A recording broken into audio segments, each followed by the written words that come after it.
Bienvenida a este evento de divulgación académica, cuya finalidad es contribuir al conocimiento científico en nuestro país. Durante el periodo electoral en México, le pedimos a las y los servidores públicos apegarse a la normatividad vigente en materia electoral que les fue informada previamente. Asimismo, le recordamos a toda la audiencia que cualquier opinión vertida durante este evento es responsabilidad de la persona que lo emite y no representa la postura institucional de este Centro Público de Investigación.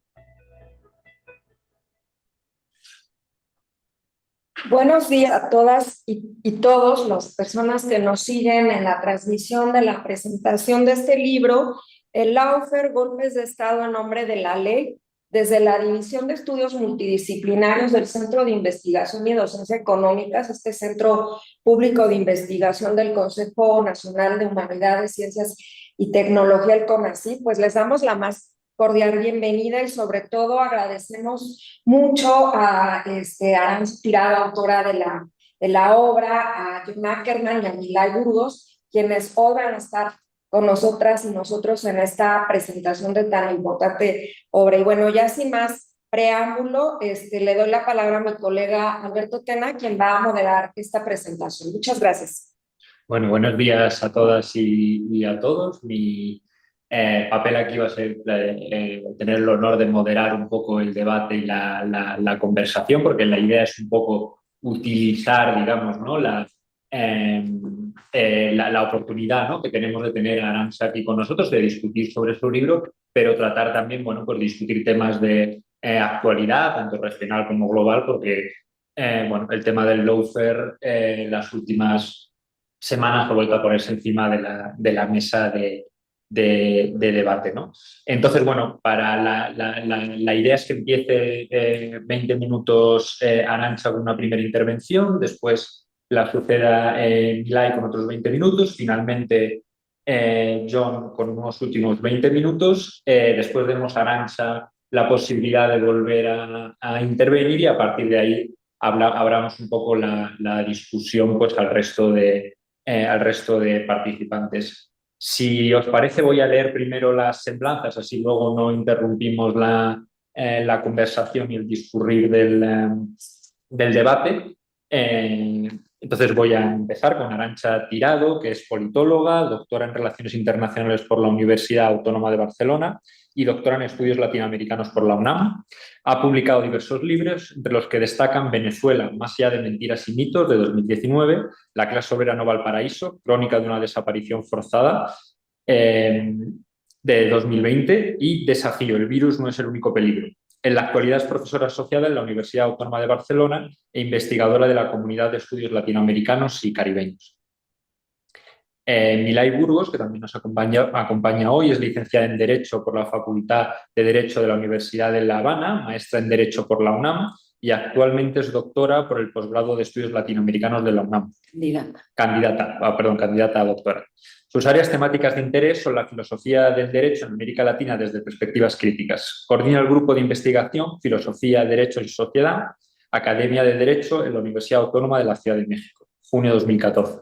Es parte integrante del colectivo de estudios críticos en Derecho, RADA, creado y constituido por académicos de la Facultad de Derecho de la UNAM, Instituto de Investigaciones Jurídicas y de la Academia de Derecho de la UACM, marzo 2005.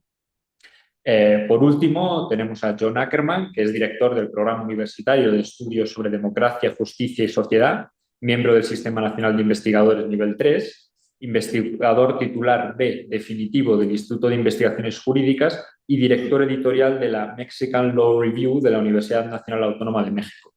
Doctor en Sociología Política por la Universidad de California, Santa Cruz, y doctor en Derecho Constitucional por la UNAM. Pride nivel D. Profesor de licenciatura y de posgrado en la Facultad de Derecho y la Facultad de Ciencias Políticas y Sociales de la UNAM. También ha dictado cátedra en la American University en Washington, D.C. y en el Instituto de Estudios Políticos de París, Sciences Po. Recibió el reconocimiento Distinción para jóvenes académicos de la UNAM en el año 2012 y fue reconocido en 2013 y 2014 como uno de los 10 investigadores de la UNAM más citados en revistas de investigación académica en el área de las ciencias sociales.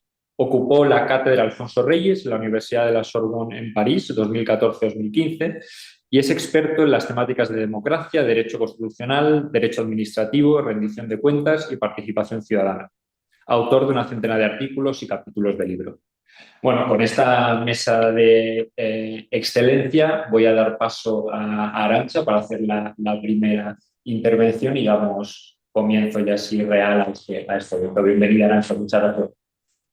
Bueno, muchas gracias a ti, Alberto, y a todos y todas los que están aquí, que me honran con su compañía, su presencia.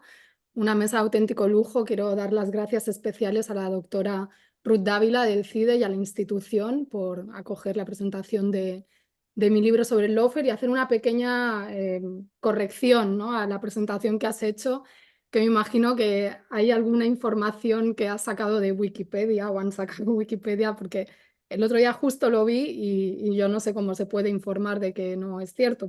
Pone que soy investigadora de la Comunidad de Estudios o de Estados Latinoamericanos y Caribeños. Supongo que es algún tipo de confusión de que fui investigadora del CELAC, del Centro de Estratégico Latinoamericano de Geopolítica, hace varios años, pero no tengo nada que ver ni con el CELAC ahora. Bueno, solo para bueno, dejar claro, ¿no?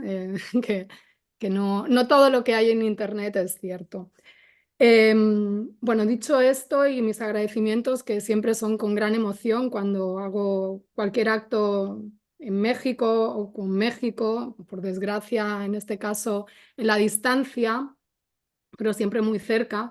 Como saben, pues yo viví más de 10 años en ese país, me formé en la UNAM, la maestría en el doctorado en estudios latinoamericanos, y pues siempre estoy agradecida a México, al CONACYT, al pueblo de México que lo financia y bueno, pues vaya por delante. Y en buena medida ese pueblo de México, ese dinero invertido en mi formación por parte del Estado mexicano, pues se refleja en esta obra, para bien o para mal, en esta obra y en todo mi trabajo, ¿no? Que siempre repito que sin el paso por México seguramente mi perspectiva de análisis no se hubiera enriquecido como se ha enriquecido gracias a haber estudiado en la UNAM.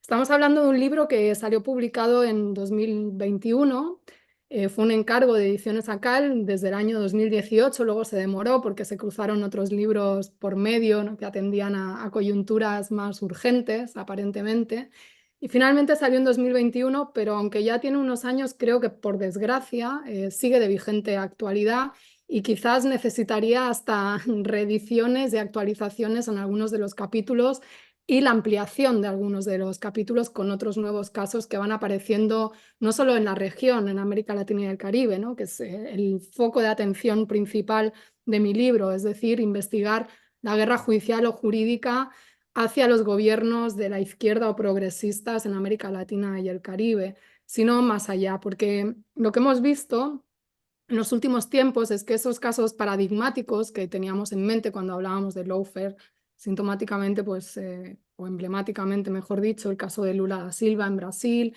de Rafael Correa en Ecuador, el de Cristina Fernández en Argentina, por resumir, ¿no?, porque luego en cada uno de los países esta práctica, esta persecución judicial, esta herramienta para socavar la soberanía nacional, podemos luego abundar en eso, se ha desplegado no solo contra los principales líderes en la jefatura del Estado, sino también contra funcionarios intermedios que representaban pues el proyecto político asociado a esas figuras de liderazgo estatal. Bueno, pues se han ido ampliando esos casos, desgraciadamente, a veces con mucho debate sobre si estaríamos ante un caso de lawfare o de otro tipo, porque al fin y al cabo de lo que trata el lawfare es el cambio de régimen utilizando instrumentos, herramientas que tienen que ver con el ámbito jurídico, es decir, con el uso de la ley, con el uso de los poderes judiciales, con el uso de los jueces, en un fenómeno que se ha propiciado también gracias al activismo judicial, que está vinculado, ¿no?, con la judicialización de la política, que es un concepto que se viene discutiendo en la academia desde mediados de los 90, pero que el lawfare va más allá, ¿no?, de la mera judicialización de la política y de otro proceso que va de la mano de la judicialización de la política, como es la politización de la justicia. Es decir, no podría existir lawfare si no tuviéramos a unos jueces politizados, en algunos casos prevaricadores, que dictan sentencias a unas sabiendas de que están cometiendo pues, actos injustos, valga la paradoja, ¿no? En el ámbito jurídico. Y este hecho, estos debates a veces se han mezclado también con casos que pues, utilizan la ley, pero no son propiamente lawfare, o utilizan mecanismos dentro de la lógica constitucional, o utilizan poderes del Estado, como pueden ser los parlamentos también, para cargarse determinados liderazgos.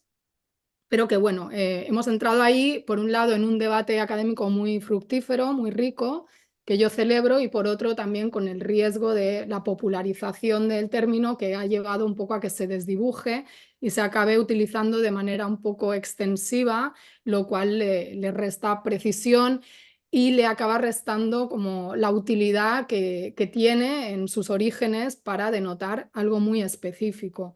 Algo muy específico que tiene que ver con un concepto que viene del ámbito bélico, que no hay que olvidar, ¿no? Es teorizado por estrategas militares, tiene toda una trayectoria. Podríamos debatir también sobre el uso del derecho como un poder de clase tradicionalmente y demás, pero bueno, digamos que la guerra judicial, la guerra jurídica, pues ha sido teorizada por algunos estrategas militares como una táctica que se podía utilizar para neutralizar un enemigo político, y que en algunas lecturas se inserta dentro, entre las que yo me incluyo, se inserta dentro de la lógica de la guerra híbrida. O sea, el lawfare sería como un elemento de esta manera de hacer la guerra actual, que pasa por la utilización de todo tipo de actores, directos, interpuestos, métodos, campos de batalla, instrumentos, etcétera, en lo que es una lógica de guerra irrestricta, ¿no?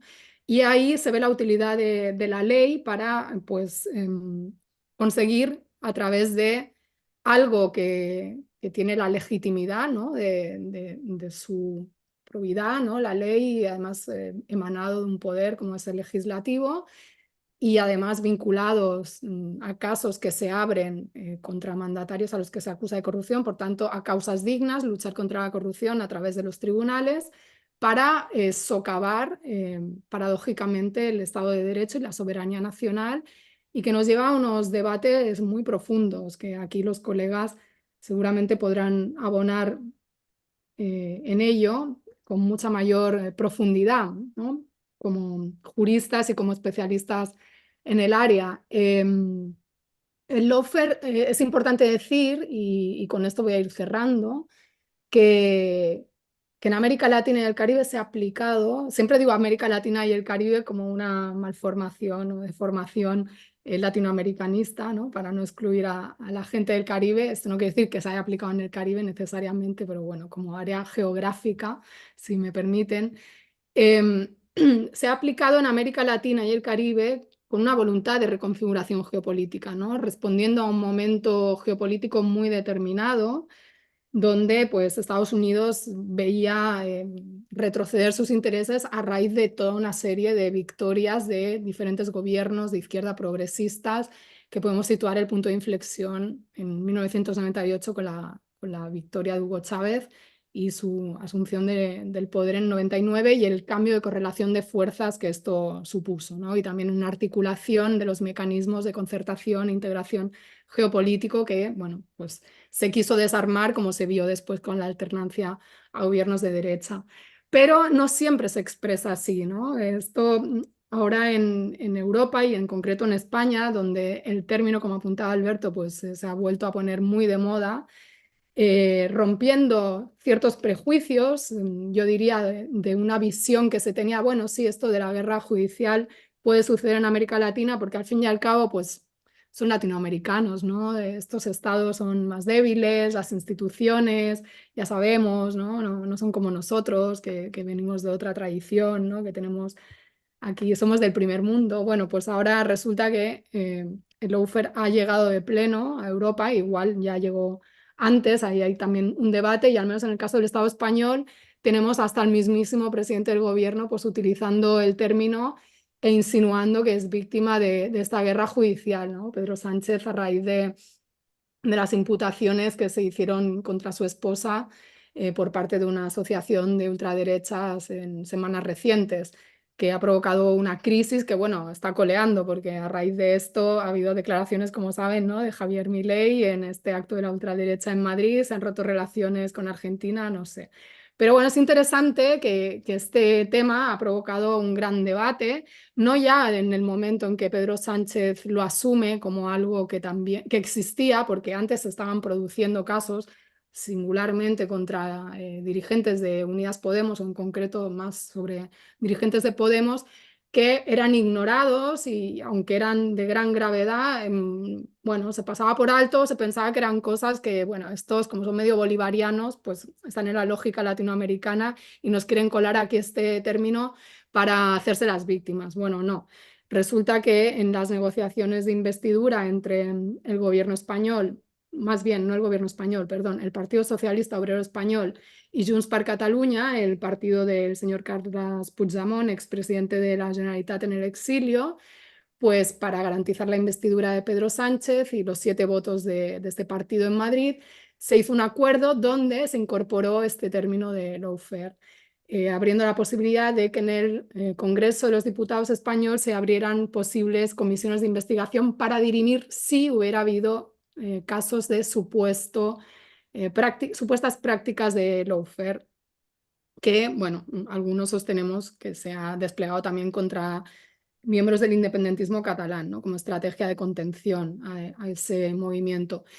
Y esto desató protestas del Poder Judicial a todos los niveles, fiscales, jueces, abogados del Estado, manifestándose vestidos con su ornamentación delante de las sedes de sus respectivos puestos de trabajo en unas imágenes muy simbólicas, ¿no?, de que hablan, pues al menos de la ruptura de lo que debería ser, según ellos, ¿no?, la independencia judicial, la no politización, toda una serie de valores que bueno, que ellos defienden como garantes de su desempeño profesional, pero que en el momento en que actúan cerrando filas de manera tan corporativa, pues ponen en entredicho, ¿no? Entonces, bueno, creo que estamos ante uno de los grandes temas, y modestia aparte, porque he hecho este libro y no quiero decir que esto es lo más importante, o quizás también pasa eso, ¿no?, que está uno tan metido en un tema que solo ve ese tema de su libro o tal. Pero bueno, creo que no es el caso.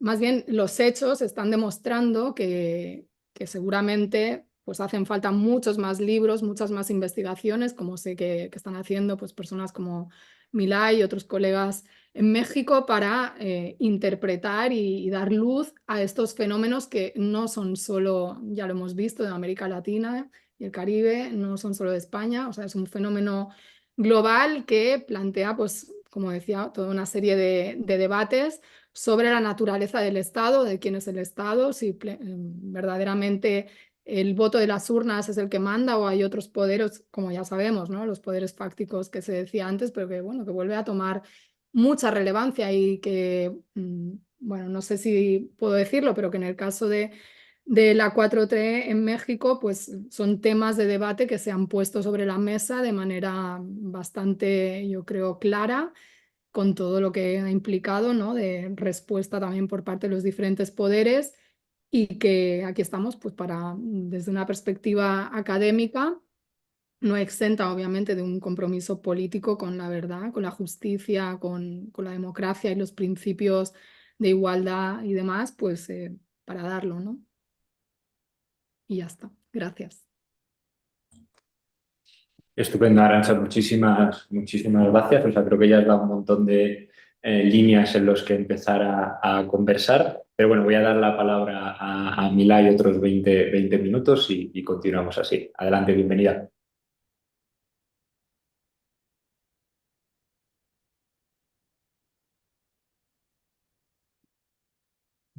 Tengo abierta, hola, tengo abierta varias ventanas y se me perdió el Zoom. Bueno, hola, ¿qué tal? ¿Cómo están? Muchas gracias por la invitación, qué gusto, aunque nos veamos digital, pero qué gusto verte, Arantxa, qué gusto estar acá una vez más con lo del libro. A John, gracias por también estar con nosotros. y Ruth y Alberto y el CIDE, que nos da mucho gusto también que el CIDE empiece, no empiece, ya llevo unos años haciendo este tipo de eventos y tratando también de debatir temas actuales, ¿no? Eh, bueno, yo sí quería hablar un poco del libro, aunque justamente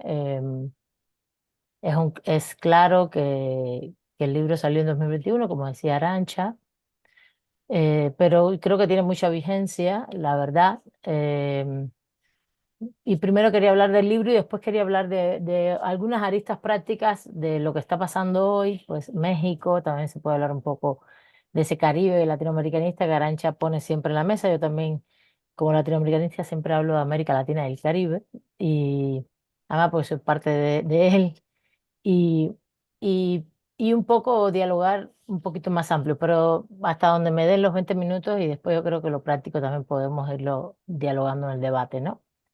Del libro, la verdad yo lo recomiendo mucho, está muy vigente. Desde el 2021 que salió, estuvimos dialogando sobre el libro, e incluso hay un par de reseñas publicadas, una en Argentina, otra por acá por México, en el sentido de no solo darle promoción, sino de velar con el libro, que es el estudio Casaranchi, me parece muy relevante haber condensado en uno de los primeros libros que salió sobre el tema. No es el primero exactamente, pero creo que es de los más completos iniciales, porque también estaba el texto de Zaffaroni, otro texto que se había publicado en CELAP, pero este tenía una condensación mucho más compleja, que es la que quiero comentar ahora, por lo menos para mi gusto, ¿no? No es porque Arancha esté aquí ni sea mi amiga, pero me los leí todos y realmente este específicamente tiene una estructura inicialmente de conceptualización que nos da muchas herramientas y por eso la vigencia, aunque en algún momento se hagan desde el ámbito politológico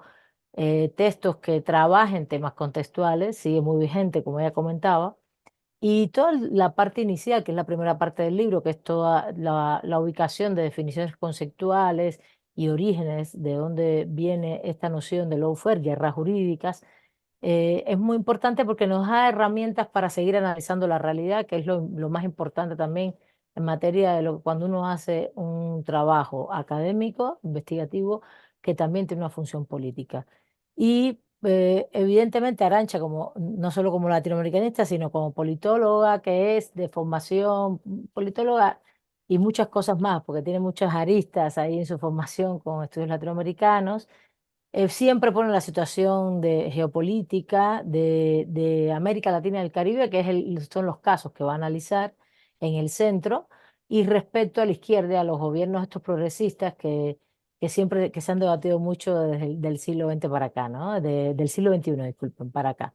A partir de los procesos de Bolivia, Venezuela, Ecuador, también Brasil, sí, hasta cierto punto Argentina, y cómo esto tuvo unos procesos dialécticos muy importantes, han tenido una dialéctica en estos 24 años de funcionamiento muy relevantes, y bueno, casos anteriores como el caso de Cuba, etcétera, que no está exenta de guerras jurídicas también. De eso podemos comentar un poquito más adelante. Y en esta primera parte, a partir de esta ubicación de la situación geopolítica de América Latina y el Caribe, estos gobiernos de izquierda o progresistas, como le querramos llamar, en sentido también de la conceptualización que le demos a estas nociones, cómo realmente se alerta sobre otras formas de guerras que no son las famosas guerras convencionales, ¿no? La guerra convencional, por desgracia, también tenemos que decir que todavía existe y que está latente y que hoy tenemos guerras convencionales en el mundo en la actualidad, muy catastróficas y genocidas, como es el caso del Estado de Israel con respecto a Palestina, por poner un ejemplo. Pero realmente también hay otras formas de guerra y otras formas de guerra que se están usando mucho y sobre todo en América Latina. También nos da todos los orígenes de definiciones conceptuales del lawfare, haciendo esta investigación del propio origen en este academicismo militar estadounidense, etcétera. Pero, y a mí me interesó mucho y me llama mucho la atención y lo uso mucho para mis análisis, es la ubicación del lawfare y las guerras jurídicas dentro del marco de las guerras híbridas, junto a guerras convencionales con respecto a guerras psicológicas, estas guerras jurídicas y también guerras mediáticas. O más bien, lo mediático es siempre transversal en todos estos procesos, ¿no? Y en la segunda parte del libro, todo esto es la primera parte, en la segunda parte están los casos. Y en el tema de los casos es muy interesante porque incluso la reflexión final de Arantxa, que es alertas, ¿no? Reflexiones finales y alertas, y está súper vigente, ha seguido pasando, se sigue reconfigurando, resignificando todos estos procesos, e incluso no han terminado. Los casos clásicos, o vamos a decir que ya decimos como los casos paradigmáticos de Brasil, Argentina, Ecuador, pero que hoy mismo sabemos en Ecuador lo que ha estado pasando y lo que viene ocurriendo todavía con compañeros y compañeras de los gobiernos de Rafael Correa que están en procesos y bueno, lo hemos vivido en México en los últimos meses específicamente con el que era vicepresidente ecuatoriano Jorge Glass y su nueva aprehensión en Ecuador, etcétera, etcétera. Con, dentro de este mismo contexto de volver a estigmatizar líderes, por supuesto, apresarlos en marcos no solo electorales, sino también de diálogos y de contradicciones y de, sobre todo, disputas gubernamentales con gobiernos de derecha, etcétera, etcétera. También casos de otros tipos que nos abren la perspectiva de este lawfare estricto, vamos a decirlo así, que le llamamos, que es la guerra jurídica por otros medios, que es quitar del medio en un contexto electoral a líderes sociales o líderes de movimientos políticos, estigmatizarlos mediante guerras mediáticas y quitarlos creando procesos judiciales a modos con pruebas falsas, con jueces a modo también, jueces a modo, como el caso de Brasil de Lula es un caso paradigmático, cómo después este juez pasó a ser parte del ministro de Justicia del gobierno de Bolsonaro, etcétera, y cómo después todo, se probó que todo era una falsedad, ¿no? El caso de Brasil es un caso, como decir, este es el caso paradigmático de cómo se usan todas estas cuestiones de un juez a modo, un juicio a modo, pruebas falsas, estigmatización mediática para estigmatizar el movimiento social y evidentemente un tema que aparentemente tiene consenso para todos, que es el tema de la corrupción, ¿no? Y ahí está definido justamente lo que es el lawfare o el lawfare estricto y justamente la última parte del libro abre un poco ese espectro, abre el espectro de cómo las guerras jurídicas son más allá de este modus operandi, que es muy típico y lo hemos tenido en la práctica, con análisis sobre Venezuela, Bolivia, Honduras, Paraguay, donde más bien abarca ámbitos electorales, medios legales en general, donde también se usa el derecho para intentar cambiar no solo los sistemas políticos jurídicos, que como lo llamo yo, no regímenes, y cambiar el movimiento, cambiar la línea política del movimiento social o político que liderea un proyecto político específicamente, sino no solo quitarlos en medio de un momento electoral, sino también en momentos electorales o en momentos de coyuntura poder sacar del medio a estos líderes, estos movimientos y cambiar el proyecto político. Hay algo muy importante que se está debatiendo mucho y que lo debatimos mucho y con esto quiero ir cerrando, que lo debatimos mucho nosotros como juristas, ¿no? Y es la diferencia entre la judicialización de la política y el lawfare en sentido estricto. Yo creo que evidentemente judicialización de la política siempre ha habido, siempre ha habido, ha sido usado históricamente, ni no pensar que, si bien siempre lo decimos, yo lo conceptualizo así, el derecho como una relación social que está fundamentada en un sistema socioeconómico y político que evidentemente va a responder a ese sistema, pero que más allá de la relación social es un campo en disputa. No solo es un campo de dominio, no solo es una relación de dominio únicamente, sino un campo de disputa. Y en ese campo de disputa no siempre tenemos la de ganar. Evidentemente las izquierdas, los progresismos frente a una instrumentalización de una clase dominante del sistema capitalista, pero en otras ocasiones cuando hemos tomado el poder y estamos en el poder, justamente también se ha dicho, bueno, también en un momento determinado la izquierda puede hacer judicialización de la política.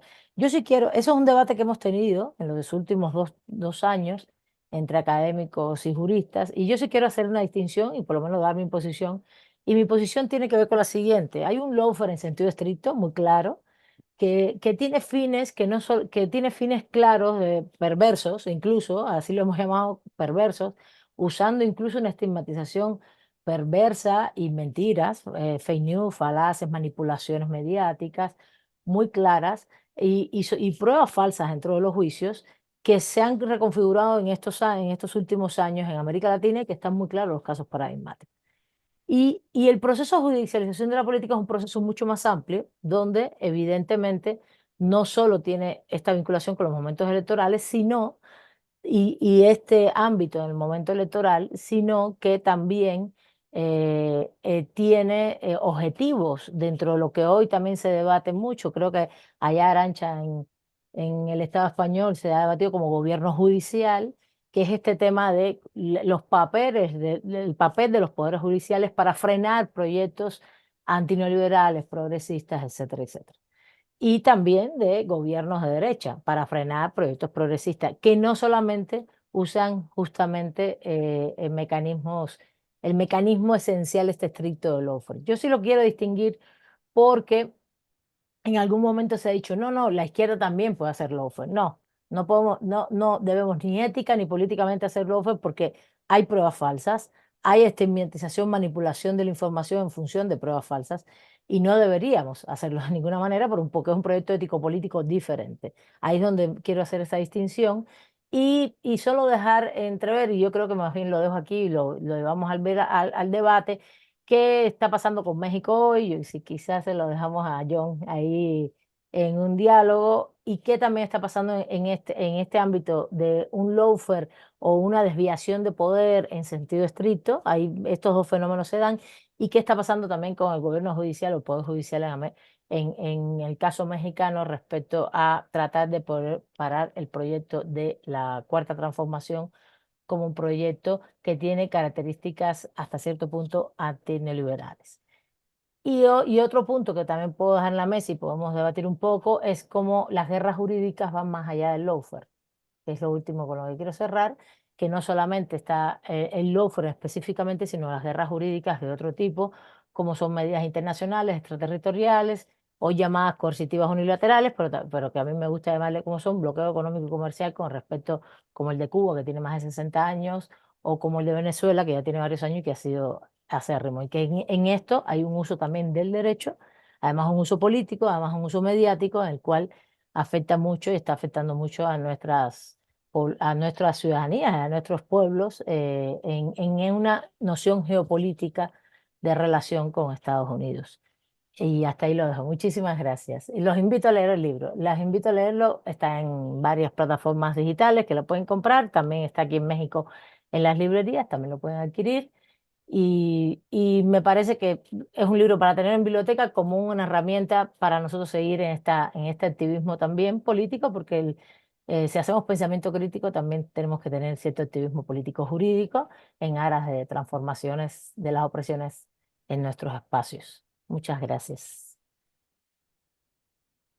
Muchísimas gracias, Milay, ¿no? Por estas clarificaciones conceptuales y volver a abrir, ¿no? También, ¿no? La idea de que hablar de lawfare implica hablar también de un montón de otras cuestiones estructurales. Voy a dar paso a John para una última intervención de 20 minutos.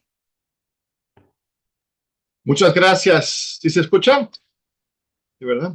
Gracias, estimado Alberto. Gracias, Ruth Ávila, por esta generosa invitación. Un saludo ahí a todo el equipo del CIDE, que están haciendo un trabajo tan importante de rescatar justo los orígenes del Centro de Pensamiento Crítico en México. Un gusto, un honor, Aranza, estar aquí contigo. No tenemos el gusto de habernos encontrado en persona. Ojalá ocurra algún momento No pronto en tu todavía. Me da próxima mucha envidia ver visita a a Pablo por México. ahí.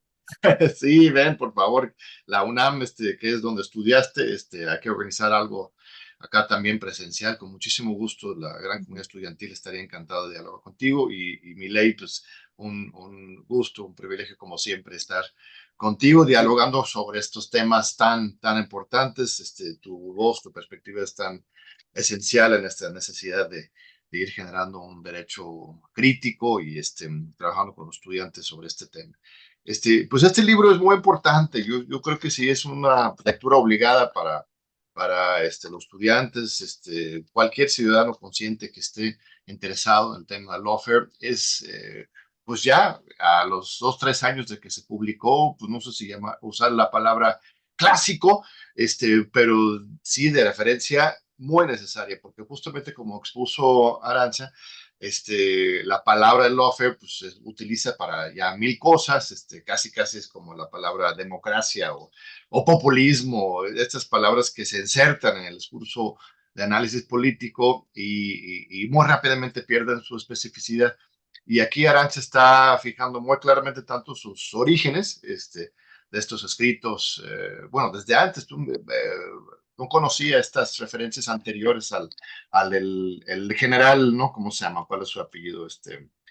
Ay, se me está olvidando. Dunlop, Dunlap, Dunlop, Dunlop. ¿no? Que es el que pronunciado a la española, Dunlap. exacto, que lo popularizó, como lo que lo fijó más concretamente en el discurso estadounidense, pero también trae a colación unos antecedentes, complejizas los orígenes también, porque tampoco tenemos que pues, respetar a este señor Ludlow demasiado, ¿no? Bueno, si él condensó en una articulación específica, hay que respetarlo como ser humano, por supuesto, pero no es el dueño, pues, del término. Entonces aquí Arantxa está llevándolo más allá, complejizándolo, entendiéndolo, viendo también cómo tenían sus orígenes, y yo digo, y voy a terminar con esta reflexión, pensar también en algunas formas de entender las guerras jurídicas de dos vías y sí entender la posibilidad de usar la ley, quizás no para matar, pero sí para defender derechos. Esa es una gran pregunta que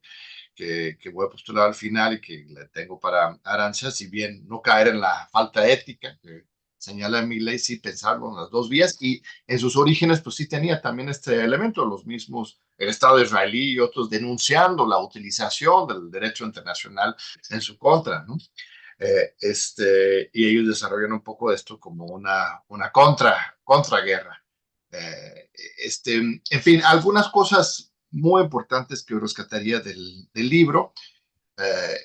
El enfoque muy claramente geopolítico, ¿no? De Arantxa es muy importante porque muchas veces en cada uno de los casos nos perdemos en las dinámicas nacionales, ¿no? Más recientemente, ya se ha mencionado aquí, es importante comentarlo, es el tema de Jorge Glass y la Embajada de México en Ecuador. Acá desde el Tratado del COLAB, del Programa Democracia, Justicia y Sociedad, hace una semana publicamos un análisis de coyuntura sobre este caso, en particular cómo los medios de comunicación en Ecuador y México lo estaban cubriendo. Llama la atención, por ejemplo, en esa misma cobertura, cómo los medios mexicanos, por ejemplo, se enfocaron mucho en la vulneración de la soberanía nacional, que lo fue, y muy grave, pero no nos informaron sobre el caso de Jorge Glass, como tal, ¿no?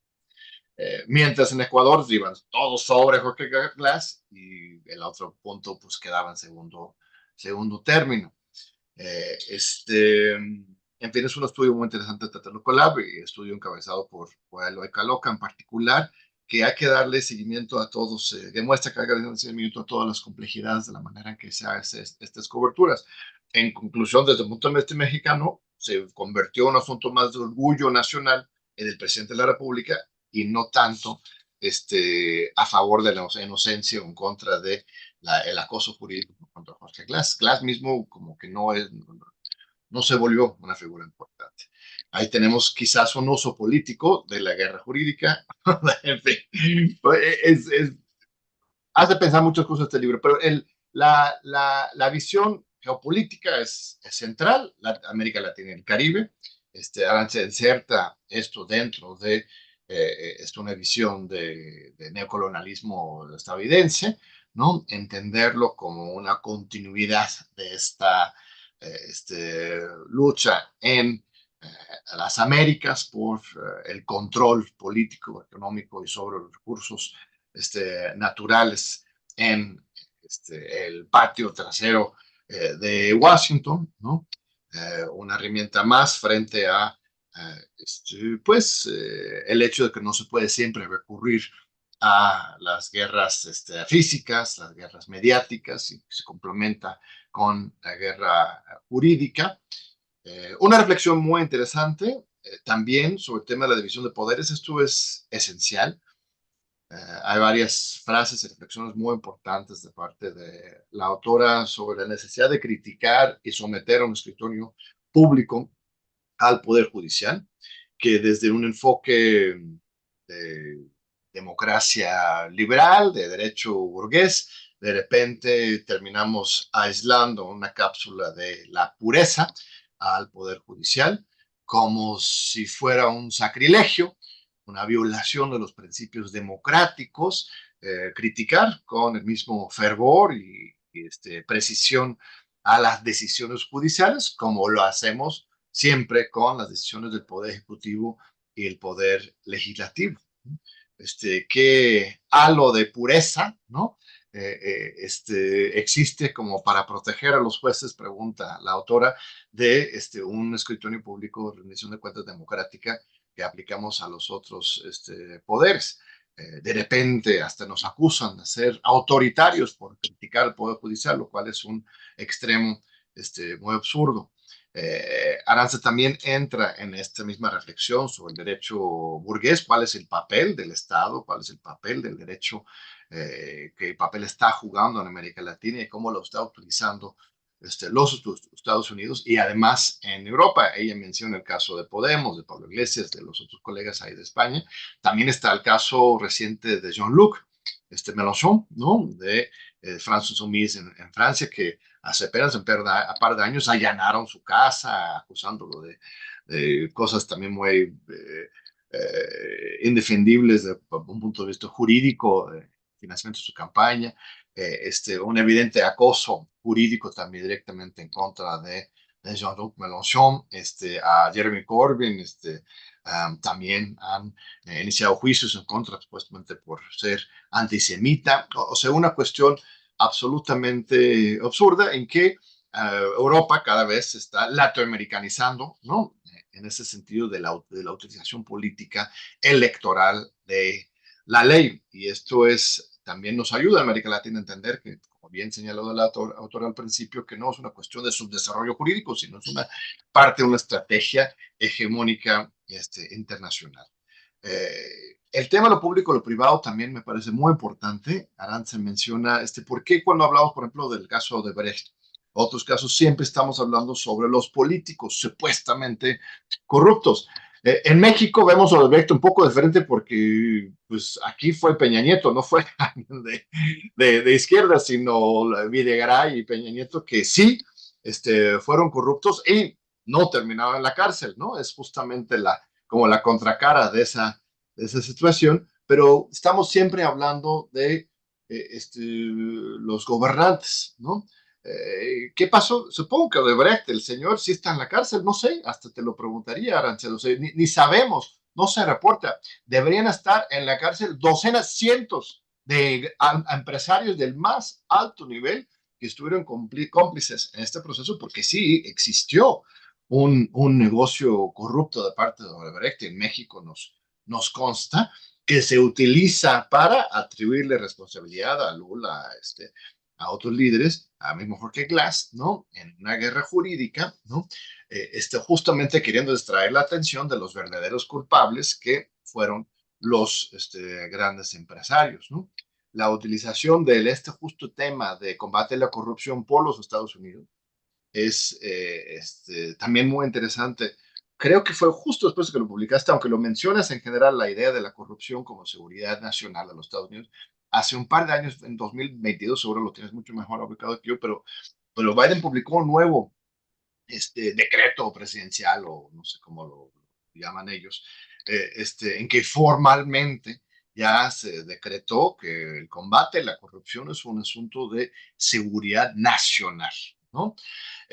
Lo cual lo permite utilizar a discreción para realizar este tipo de guerras jurídicas en América Latina y más allá.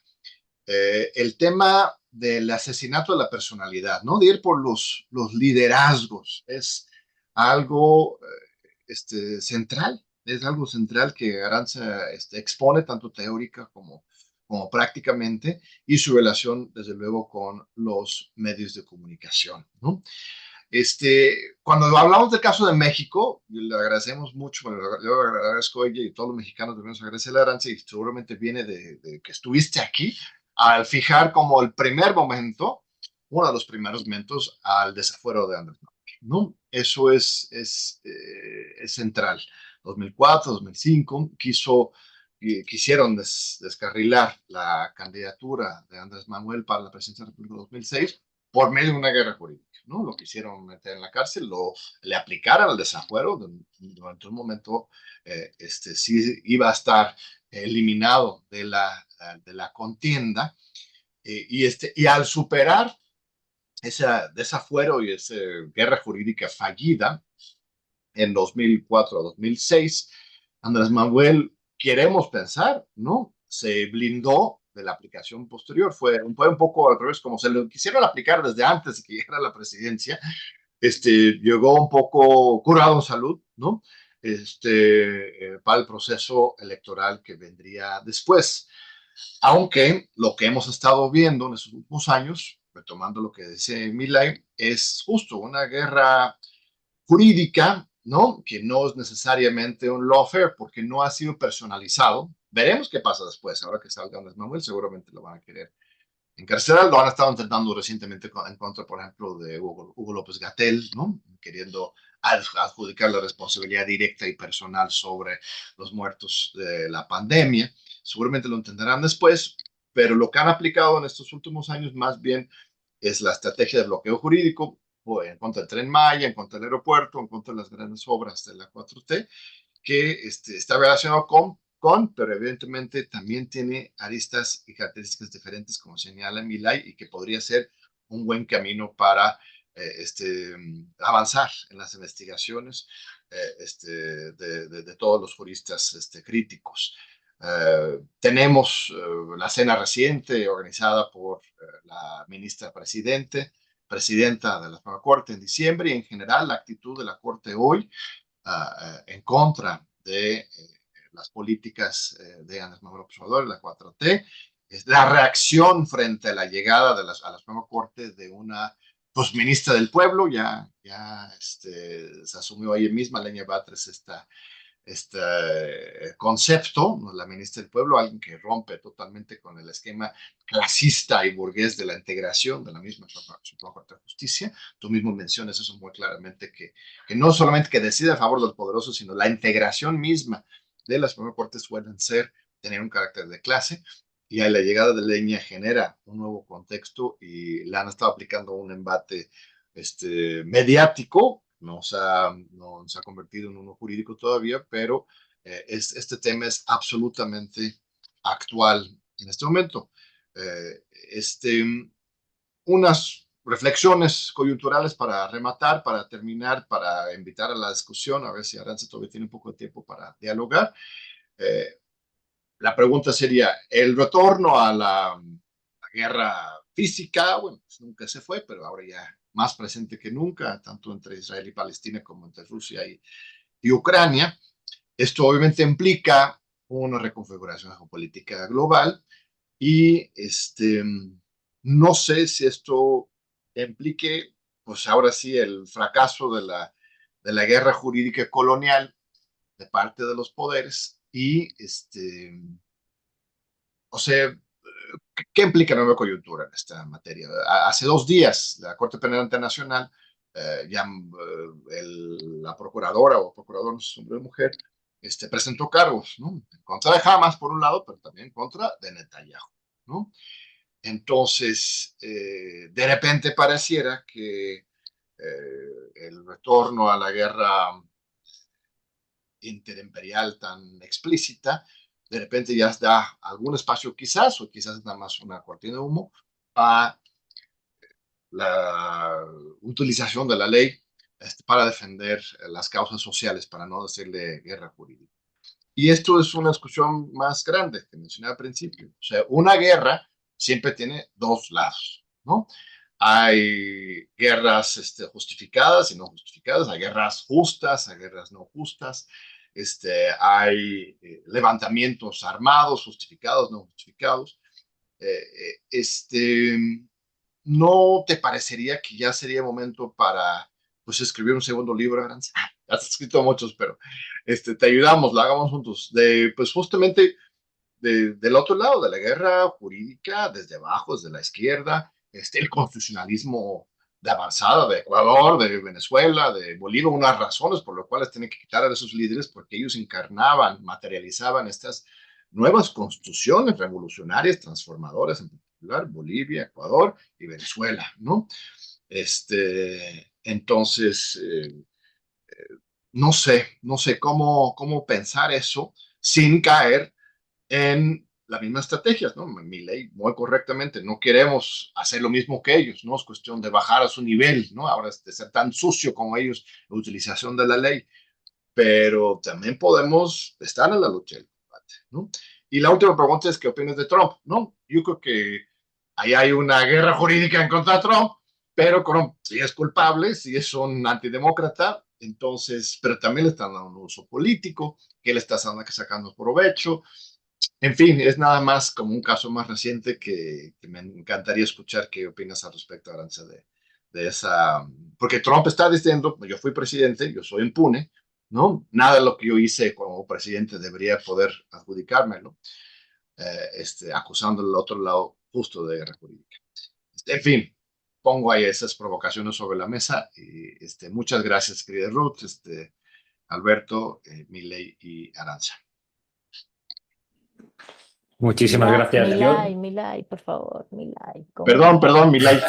Es importante pronunciar bien. Perdón, Cinco veces Pilen. te las conté y por poco acá me entra. Perdón, querida amiga. Gracias. Es el Bueno, con momento estas- Milei ahora, está ultra presente. Claro, Es como si inconsciente. estuviera en España. Tienes razón, ya. Así no me voy a olvidar.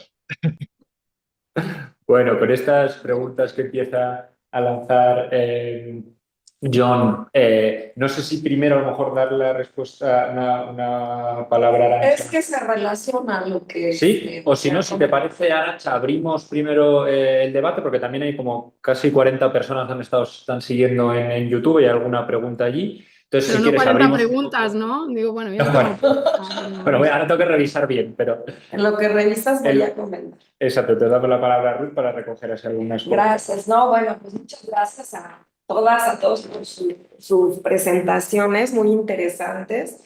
Y pues nuevamente reiterar que estoy muy contenta de esta presentación, de esta participación. Y bueno, ahora que mencionaba John lo de Trump y esta cuestión del lawfare y que cómo este término se utiliza ya como un poco hasta incluso vaciándolo de su contenido, de su sentido, me parece muy importante y muy pertinente también pues mencionar el caso específico de Trump y si estamos ante un caso de lawfare en ese tema específico. Pero además también, como justo también lo mencionó Johnny, yo desde que revisé el libro, pero ya desde antes, ¿no? Desde antes de que lo leyera, pero que ya conocía más o menos de qué iba el texto, el caso específico de Obrador, de López Obrador aquí en México en 2006, o previo más bien a la elección de 2006, del desafuero, ¿no? Y que cuando ya se empezó a popularizar el término, pues me parece que ese es como un caso paradigmático en América Latina, donde incluso todavía no hablábamos, no sé si ya se estaba estudiando como tal el tema, pero todavía no hablábamos, como ahora ya todo y nada puede ser también lawfare, y me parece muy importante que al inicio de tu intervención, Arantxa, hayas mencionado esto, ¿no? De que pues no todo entra en este categoría, pero sí mencionar la importancia de ese caso, que me parece paradigmático. Y Bueno, eso y lo del asesinato de la personalidad, qué importante que lo menciones también. Yo lo conecto con mi campo de estudios, la comunicación, lo conecté de inmediato con el modelo de propaganda que menciona Noam Chomsky y Edward Herman, porque justo uno de los filtros habla de esto, de cómo todas aquellas personas que no son, digamos, ahorita se me fue la palabra, pero que son nocivas, ¿no? Al establishment, al status quo, cómo se utilizan todo tipo de artilugios mediáticos, propagandísticos, justo para ir contra la persona, ¿no? Y como esto también está muy, muy conectado, ¿no? Con esto que mencionan Chomsky y Herman. Bueno, esos serían como mis comentarios, muchas gracias. Y la pregunta ya puntual sería, ¿cómo podríamos detectar o cuáles podrían ser como los indicadores que nos estén señalando que estamos efectivamente frente a un caso de lawfare y no caer en esto de que ya todo quepa dentro de esa categoría? Gracias.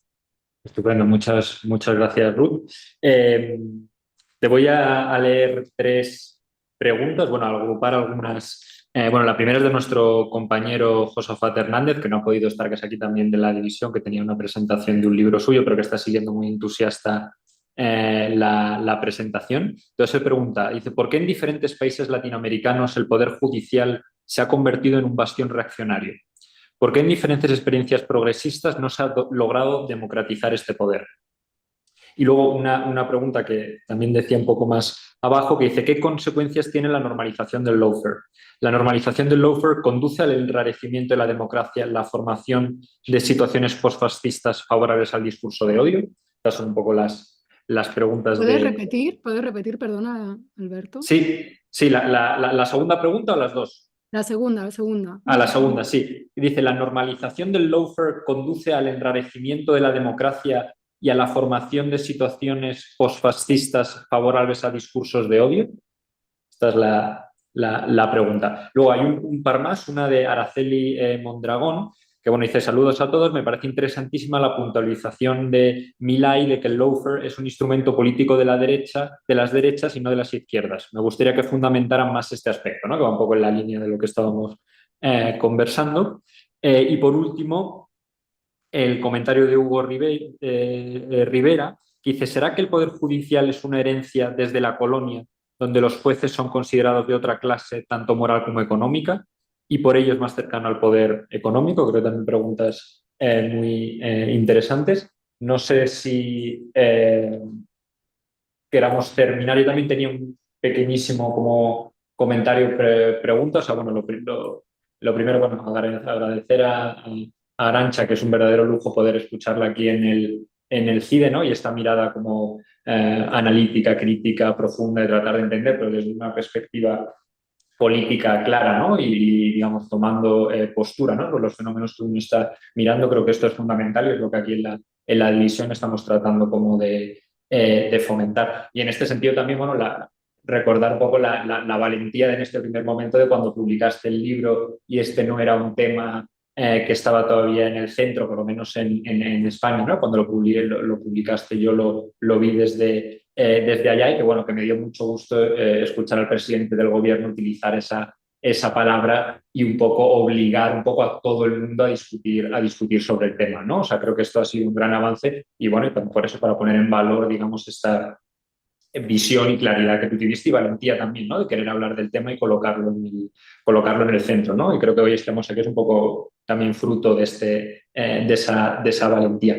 Y bueno, sí, luego ya como cuestiones más concretas, a mí también leyendo tus últimos artículos, pensaba mucho en que en el fondo, y que creo que está un poco en los comentarios que ha habido, como que en tu mirada sobre el lawfare hay una especie como de teoría del Estado detrás, ¿no? O sea, una teoría del Estado, digamos, como de la perspectiva, digamos, de lucha de clases, quizás, ¿no? La perspectiva gramsciana de Estado ampliado, ¿no? En el que tenemos que observar, ¿no? La sociología también, ¿no? De los grupos de poder, la parte como económica y luego esta dimensión como internacional, geopolítica, ¿no? O sea, la geopolítica no solo, digamos, como contexto, sino también como entramado de clase, digamos, ¿no? De alguna manera, ¿no? Entonces, por ahí qué es lo que podías estar pensando. Y en ese sentido, la segunda pregunta, y ya me callo,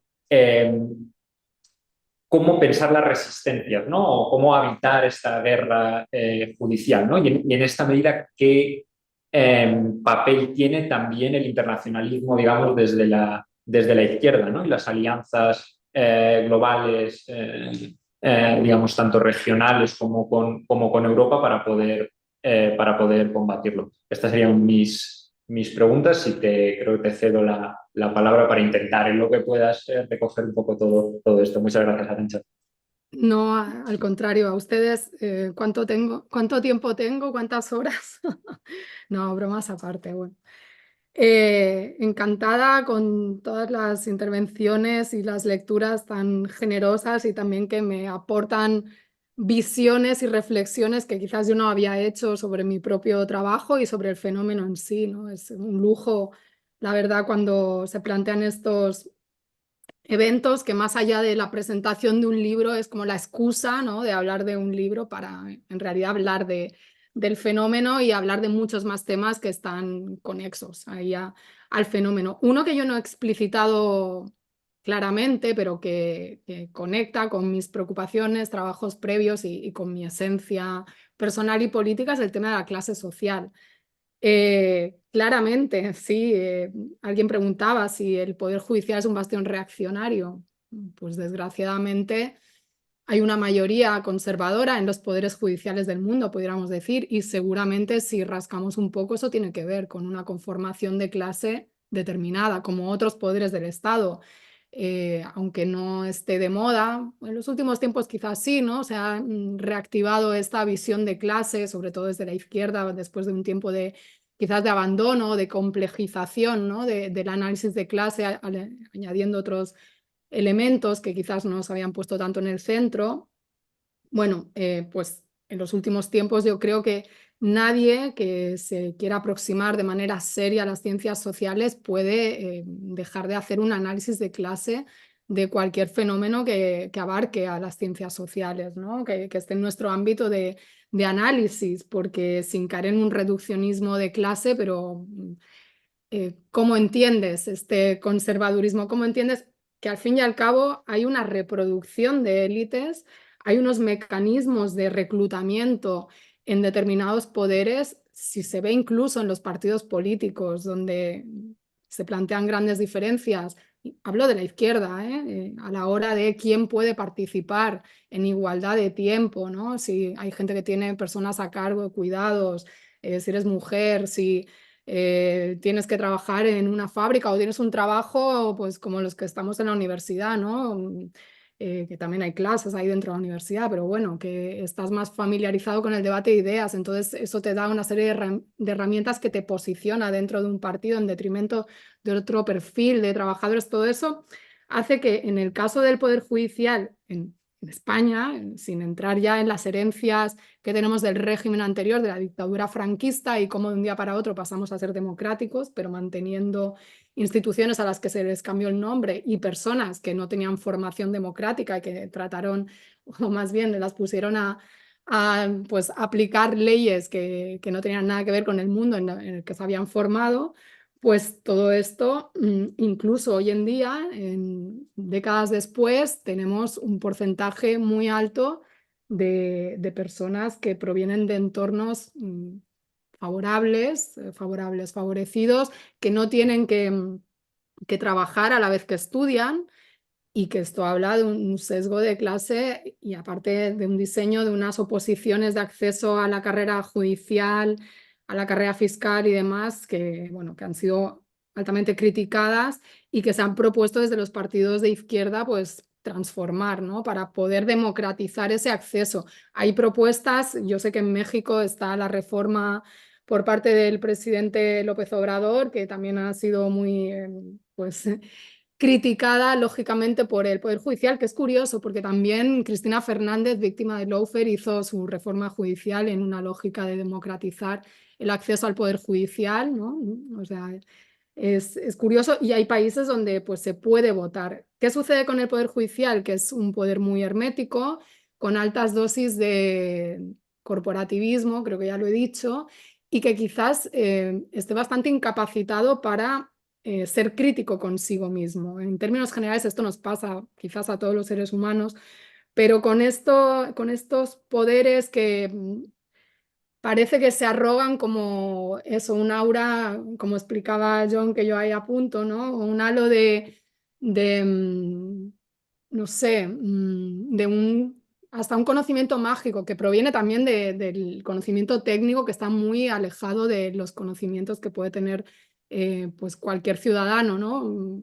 Porque no somos especialistas en el tema y que esto está en manos, lógicamente, de jueces, fiscales, magistrados y demás, pues eso hace que también se eleven de una manera hasta el punto, que es el problema que tenemos actualmente, que se han extralimitado de sus funciones y ya han empezado a ocupar pues, espacios que corresponden a otros poderes del Estado. Entonces, yo creo que no hay que olvidar el tema de clase. Yo hago críticas que no son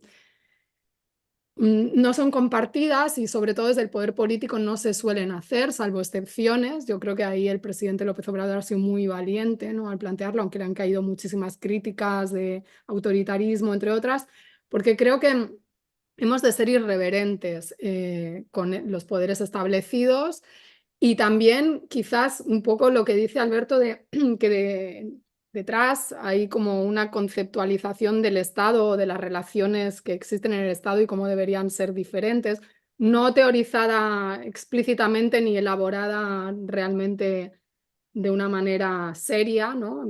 Yo creo que es algo más intuitivo que tiene que ver con mi formación en relaciones internacionales, curiosamente, porque ahí me he dedicado al análisis de la actuación del Estado haciendo tesis sobre política exterior.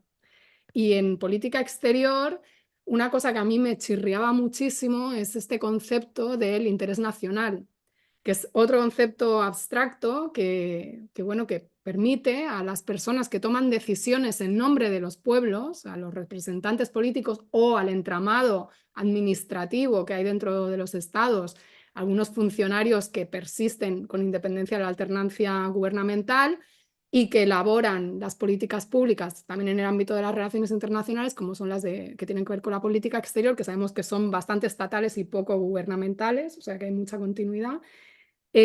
Permite tomar decisiones muchas veces en contra de los intereses de las mayorías bajo esta etiqueta de nacional, ¿no?, que parece que nos engloba a todos. ¿Qué es el interés nacional de España? ¿Que Repsol YPF tenga presencia en Argentina? ¿Que no sé, OHL pueda seguir negociando en México?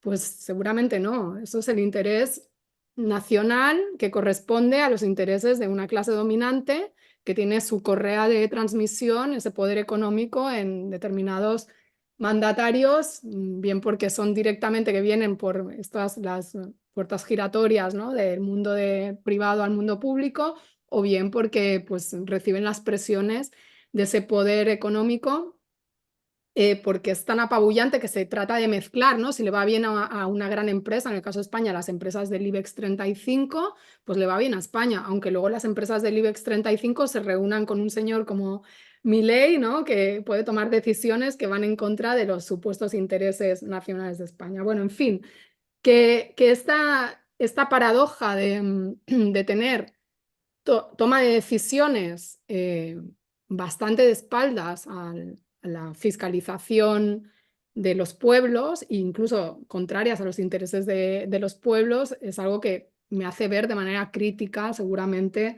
pues, lo que es el Estado, aparte de pues, una perspectiva pues, marxista que pone en el centro el tema de las clases, que ve, como decía Milay, el derecho como una relación social, sin duda, y una relación social como campo de disputa. En ese sentido, quería decir que también el lawfare es un término que está en disputa y que tiene diferentes acepciones y que yo misma pues he ido reflexionando, ¿no?, sobre mi propio trabajo, sobre mi propia aproximación, que al principio era muy renuente a aceptar pues, casos de lawfare que no fueran como lo que yo había estudiado en América Latina, ¿no? Es como que me estás hablando a mí de lawfare en España si aquí no hay el tema de la reconfiguración geopolítica, si nosotros tenemos a la Unión Europea que ya sirve de camisa de fuerza para cualquier tipo de desvarío, entre comillas lo desvarío, que pueda plantear cualquier gobierno de izquierdas, ¿no? Veamos lo que pasó con Syriza. Es decir, no hay margen para el trastocamiento de las relaciones geopolíticas. Bueno, pero hay margen para usar, ¿no?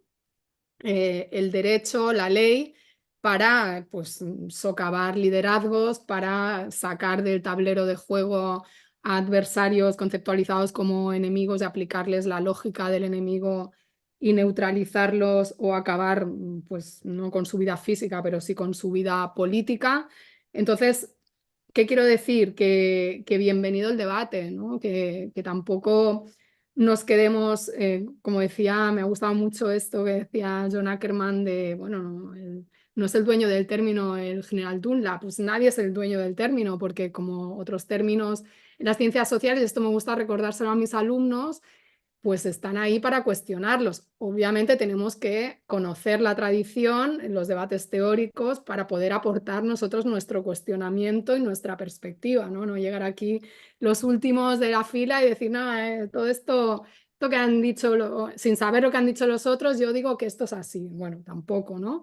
Pero sí es bueno ser irreverente, cuestionar y también, como todo en la vida, pues dialécticamente se va transformando, ¿no? Los fenómenos van también haciendo que las ciencias sociales tengan que verse obligadas a reconceptualizar o a ampliar los fenómenos sin llegar a esa elasticidad que no es útil, como también apuntaba John, o sea, que sucede como el término populismo, que tuvo un sentido histórico, pero que ya hoy se ha convertido en, pues es lo mismo Podemos y Donald Trump, todo es populismo, entonces si todo es populismo, nada es populismo, ¿para qué sirve el concepto populismo? Pues como etiqueta peyorativa para ponérsela a un fenómeno que seguramente no entiendes y te es mucho más fácil acabar poniendo esa etiqueta para no explicar nada, para no hacer el ejercicio de complejización de procesos que a veces se dan de manera desigual, combinada y que no encajan algunos. O sea, ¿qué se requiere?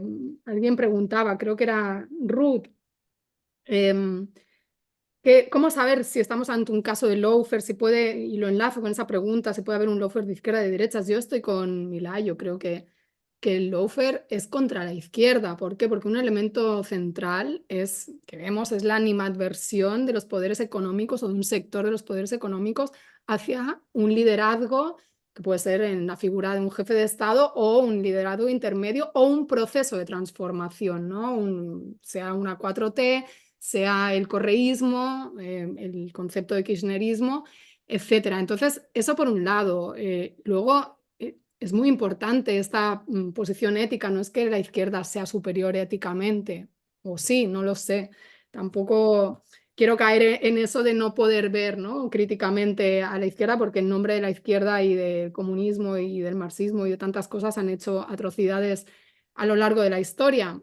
Es decir, nadie está exento de pecado, como dirían los creyentes, pero el hecho de usar causas sin sustento, de retorcer la ley, de mentir, de utilizar noticias falsas, etcétera, no es algo que venga en el ADN, en la tradición de la izquierda, todo lo contrario, lo vemos. Por ejemplo, ¿por qué la derecha y la ultraderecha sobre todo se puede imponer así? Porque no tiene ningún remilgo ético, ¿no? Para utilizar la mentira, para traspasar todo tipo de líneas y para, a lo largo de la historia, pues utilizar el ejercicio de la fuerza para eliminar, aniquilar enemigos políticos. Y esto ha sido una tradición que nos han dado los golpes de Estado y han desaparecido personas y demás, han sido las derechas y las ultraderechas del mundo, no las izquierdas, porque, perdón, para mí una persona que persigue a sus enemigos de partido en nombre del comunismo no es comunista, ¿no? O sea, esto lo quiero dejar muy claro y no tiene nada que ver con la tradición del pensamiento marxista,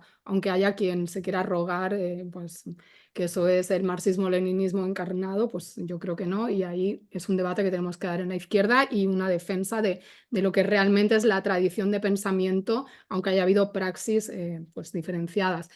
Igual las irregularidades procesales que se han visto en estos casos, ¿no? Muy claras. Además, el poder judicial con un sesgo claramente conservador, ¿no? O sea, esto por otro lado, las mentiras mediáticas que forman parte de unos intereses de un poder económico que tiene sus inversiones en el poder mediático, que es correa de transmisión el poder mediático de ese poder económico, que tiene mucho que ver también, ya se ha mencionado, con la guerra psicológica, con las guerras de influencia y sobre todo un elemento que se ve es la articulación de diferentes poderes, algunos vinculados al Estado, como nos ha dicho, los sectores de la inteligencia.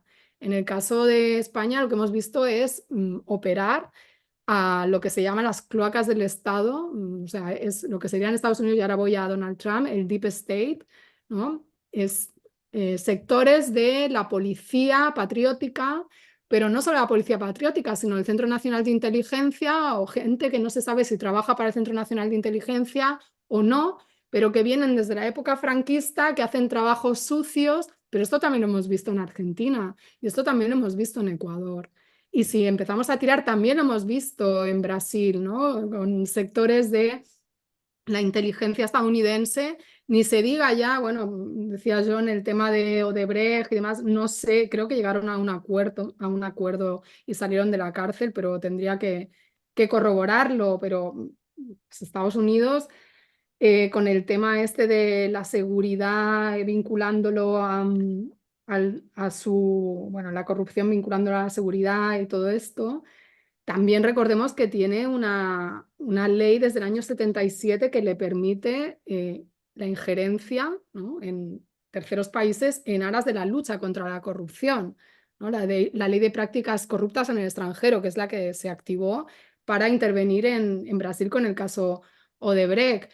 Es muy interesante esta articulación de diferentes poderes y también la articulación de las nuevas amenazas de la posguerra fría que Estados Unidos diseña para justificar su injerencia en el mundo, como es pues, el terrorismo, el narcotráfico, en el caso de América Latina, que también se ha vinculado, por cierto, siempre se ha tratado de, incluso algunos de estos mandatarios, acusarlos de tener vínculos con el narcotráfico, ¿no?, como un elemento, o incluso de ser un problema para la seguridad. Pienso en el caso de la causa de Nisman, ¿no?, que se trató, bueno, se involucró a la presidenta Fernández, ¿no?, en este caso que tenía que ver con Irán, con participación de servicios de inteligencia muy delicado. Y voy al tema de la geopolítica y trato de cerrar y voy a Trump y todo esto. El retorno de la guerra física que implica en esta coyuntura.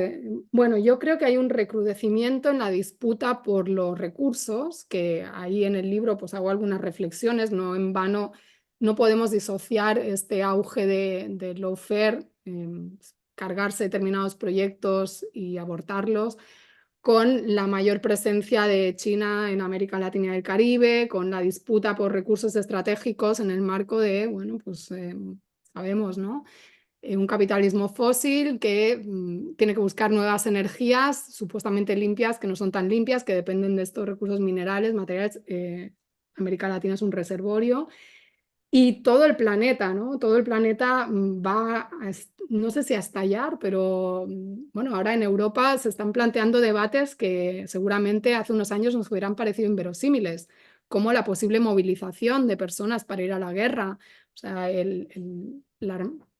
dedicar más presupuesto a la Unión Europea, armamento, la posibilidad de una guerra nuclear, incluso que nos están diciendo que si Putin quiere llegar prácticamente hasta el estrecho de Gibraltar. Bueno, todo esto, ¿de qué habla? Habla de un capitalismo, no sé si que va a morir matando, no soy tan optimista de esto de que va a morir, pero donde las disputas geopolíticas en una lógica de transición hegemónica, donde China está ahí, ¿no?, como posible sustituto o probable sustituto de la hegemonía estadounidense, llevan a que estemos en un estado de guerra permanente que se da además con la paradoja de que tenemos a Estados Unidos y a sus aliados pues criticando a los estados que supuestamente son iliberales y no respetan el mundo, el orden basado en normas que emanó de la Segunda Guerra Mundial, que se hizo en buena medida pues, a diseño de los Estados Unidos y a sus intereses, pero es que ellos son los primeros que están burlando ese orden basado en normas, estas democracias liberales, ¿no? Y yo creo que están socavando la credibilidad de las democracias liberales. No sé si no es nuevo, entonces quizás no hay fondo en esta falta de crédito o el descrédito de Occidente, pero es muy evidente en el sur global, tanto la guerra entre Rusia y Ucrania, el posicionamiento del sur global ha sido muy diferente al que han tenido los países del centro, y ni se diga en el tema del genocidio en Gaza, ¿no? que está sirviendo para, si alguien todavía tenía credibilidad, ¿no? en la coherencia de Estados Unidos, de Israel como gran democracia y tal, pues yo creo que esto se ve claramente el agotamiento de una arquitectura internacional de normas, sea en el ámbito financiero, sea en el ámbito de la legislación, en el derecho internacional, que está ahí y que me parece que es una gran paradoja, ¿no? Que por un lado enunciativamente se defiende, pero cuando se utiliza, como pues ahora, ¿no? Con estas órdenes de aprehensión, que veremos si se concretan, soy bastante escéptica, contra Netanyahu y demás, y siempre, ¿no? Equiparando como que la lucha anticolonial es lo mismo que la opresión colonial, pero bueno, esto creo que está llevando un atolladero de este mundo. Yo no sé si hacer un libro sobre guerra jurídica desde abajo, el constitucionalismo, sin quitarle méritos, porque me parece un tema fundamental y Milay lo ha trabajado bastante. Seguramente yo lo dejaría para los juristas, porque ahora me interesa, mi próximo proyecto es más de meterme a esto de la geopolítica, ¿no? O sea, reflexionar sobre la geopolítica y también darle a la geopolítica una mirada emancipadora, porque parece que el ámbito de la geopolítica, de relaciones internacionales, tiene que ser indefectiblemente reaccionario, y o estás con el imperialismo o con el antiimperialismo, que aunque sea el antiimperialismo también reaccionario, ¿no? Entonces ahí ir más allá. Y sobre Donald Trump, finalizamos con eso. Y lo conectaré con el tema de si el lawfare conduce a un enrarecimiento de la democracia que favorece el fascismo. Yo, para mí, un elemento de lawfare es que haya una animadversión de unos poderes fácticos. Sí, es cierto que Donald Trump tiene pues un sector del Estado profundo, como él denuncia, pero más allá de que o sea, es cierto, ¿no? Hay sectores de ese gobierno permanente, que diría Luis Suárez Salazar, de Estados Unidos, que no es su candidato, ¿no? Y que piensan que es una persona volátil, que es una persona, según ellos, que tiene muchos vínculos con Rusia. De hecho, el otro día estuve a punto de comprar un libro que lo dejé porque no me llega el presupuesto para tanto, que habla precisamente de cómo a Donald Trump y a otra gente de Estados Unidos se le sacan causas que pudieran tener muchas otras personas, o sea, porque seguramente detrás de cada político hay todo un baúl de muertos, ¿no? Y se empiezan a rascar pues muchas cosas que se podrían llevar a los tribunales con una intencionalidad política. Un poco, yo creo que abonando en esta idea de que probablemente o quizás Donald Trump también puede ser víctima de una guerra judicial o de un lawfare. Pero a mí me parece que Donald Trump es precisamente parte del establishment. Es decir, sería como una pugna, ¿no? entre sectores del establishment, porque no es un tipo que vaya a cambiar. O sea, claro que no es lo mismo Biden que Trump. No estoy diciendo todo es lo mismo. Hay matices en su ejercicio de la dominación, hay matices en sus tácticas, pero no veo que quitando a Donald Trump haya un cambio de régimen, ¿no? O que porque también soy muy escéptica con estos discursos que enaltecen, quizás por mi perspectiva teórica implícita o explícita, la democracia liberal como ese gran ejemplo, ¿no? Porque creo que está llena de falacias también, incluso en estos elementos de la supuesta separación de poderes y demás. Ahora que Pedro Sánchez ha retomado este debate y nos ha facilitado, espero también la venta de mi libro, ¿no? y que se vuelva bestseller y poderme comprar mi mansión en La Habana añorada, cuando permitan a los extranjeros comprar abiertamente propiedades y caiga el socialismo y todo eso, que desean muchos. Bueno, bromas aparte, ahora que Pedro Sánchez ha planteado este tema de lawfare, yo creo que ha hecho una crítica como muy superficial, ¿no? Ha hablado de regeneración democrática y focalizando todo en el poder mediático, en la ultraderecha. Bueno, sí, sí es cierto, pero yo creo que el lawfare va más allá y desnuda precisamente las contradicciones de estas democracias liberales que pueden funcionar de espaldas a las poblaciones contra la voluntad soberana real, ¿no? Que tienen unos mecanismos que permiten que haya poderes fácticos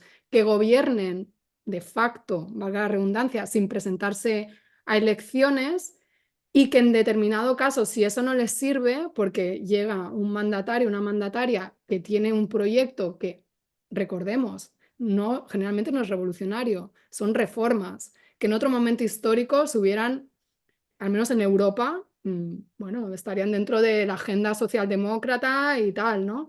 En América Latina sabemos que cualquier reforma es revolucionaria porque pues, las oligarquías, el poder de Estados Unidos, todo pues, hace que no se quieran soltar, ¿no? Ni siquiera un poco de ese poder tan brutal heredado de la época colonial.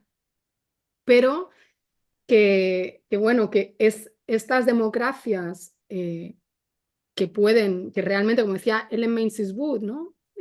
¿Por qué el capitalismo permitió ampliar derechos políticos? Pues porque eso no trastocó la correlación de fuerzas del poder dominante, ¿no? Del poder económico dominante, en esencia. Y yo creo que este también es el debate que nos ayuda a tener el lawfare, ¿no? De hasta qué punto estas democracias liberales, que tienen muchas ventajas, por supuesto, ¿no? No voy a decir que todo está mal en las democracias liberales, pero que también a veces tienen un discurso por encima de sus posibilidades, ¿no? Un discurso sobre, como los jueces, ¿no? Sobre la magnificencia de su labor y cómo están exentos de toda mácula, cuando en realidad pues deberían mirarse más el ombligo, como deberíamos hacer todos, ¿no? En tanto científicos sociales, ciudadanos o lo que sea, y ser más autocríticos y cuestionarnos qué es la democracia. O sea, ¿la democracia es solo cuando ganan los que defienden los intereses de los poderosos? Pues, ¿qué democracia es esa? Entonces, ¿esto es una democracia o una dictadura del poder económico? O una democracia que beneficia a determinadas clases sociales.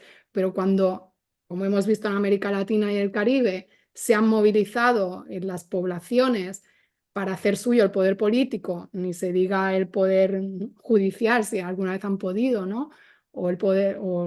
ganar espacio al poder económico, la respuesta ha sido brutal en esta forma de contrainsurgencia, y el lawfare en cierta medida es como una contrainsurgencia más sutil, aplicada a la realidad del siglo XXI, pero no olvidemos, y con esto concluyo, que el poder, lo que sea el poder, ¿no? Así en mayúsculas, no tiene ningún remilgo para perpetuarse. Y el poder, una de sus características es que no deja el poder, no deja su lugar, solo cede en lógica de que en función de las luchas que haya desde el otro lado para disputarlo y para conseguir derechos y para conseguir ampliar márgenes de derechos de los sectores que pues, tradicionalmente han estado del otro lado. Entonces, bueno, pues es un escenario que está abierto y que yo espero que con este libro pues, haya contribuido o contribuya a dar un debate que no está cerrado, que celebro que mucha gente se incorpore, que no ha empezado en mí ni va a acabar en mí, y que toca muchos otros temas, ¿no? Y que ojalá desde muchos ámbitos y desde muchos países pues, nos sumemos a articularnos, ¿no? En esta visión crítica del Estado, del poder judicial, económico, etcétera, etcétera, para construir pues eso que se planteaba de las resistencias internacionalistas, que es mucho más difícil hacerlas desde la izquierda, ¿no? Como está comprobado, ¿no? La ultraderecha parece que lo tiene mucho más claro y pese a sus muchas diferencias de visiones del Estado, de la economía, pueden articularse.